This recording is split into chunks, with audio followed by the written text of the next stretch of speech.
You're on. Hello, everybody. Today I'm going to be talking about the death penalty, and I'm going to start by introducing a man by the name of Arthur S. Bulmer Jr., who was convicted of murder for killing a man over an argument in a parking lot. He served for 11 years and then was released because he got parole, and then 5 years later he killed another person. It is instances like this why I believe that the death penalty benefits society. My reasons for the death penalty benefiting society are that resources such as tax money will have more utility when used for reform as opposed to sustaining lifelong criminals, that inmates willing and able to reform are provided with fewer programs due to the excessive amount of funding used on insubordinate criminals, and that the death penalty will ensure that unreformed murderers will never again be reintegrated into society. My first claim being that resources such as tax money will have more utility when used for reform as opposed to sustaining lifelong criminals. My grounds for this include that according to the Center on Budget and Policy Priorities, 4% of state budget, or $49 billion, are spent on corrections daily.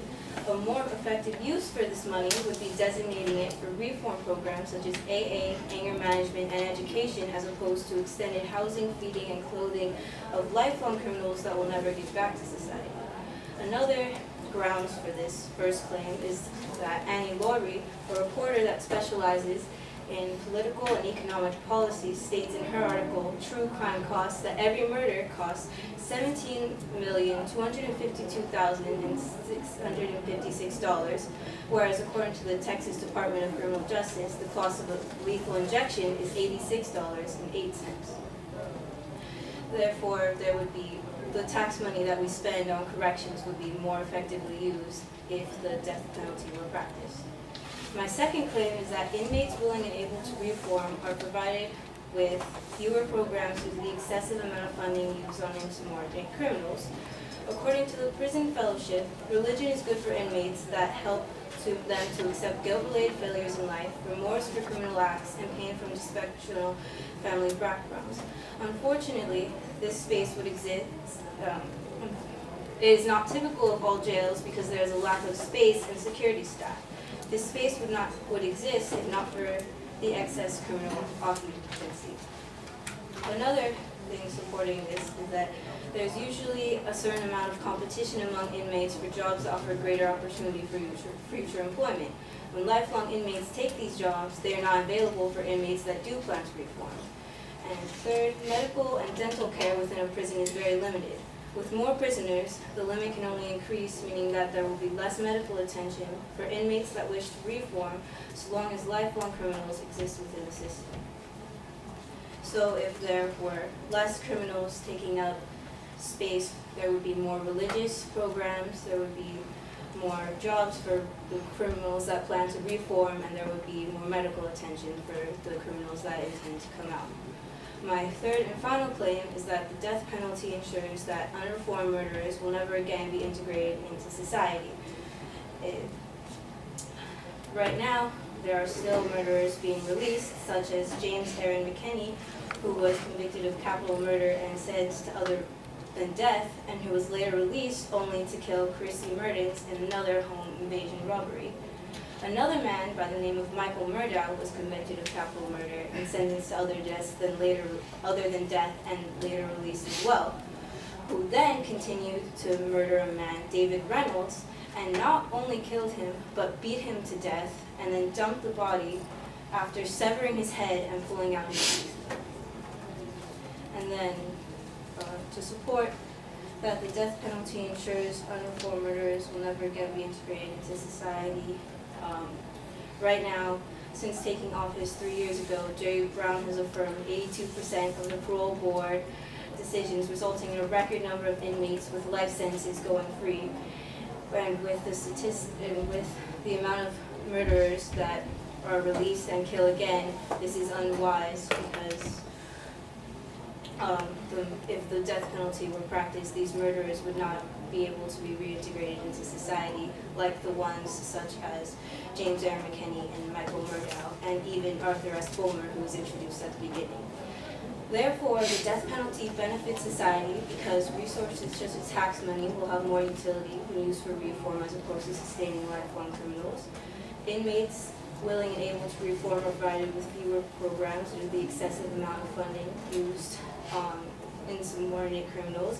And the death penalty will ensure that unreformed murderers will never again be integrated into society. Thank you.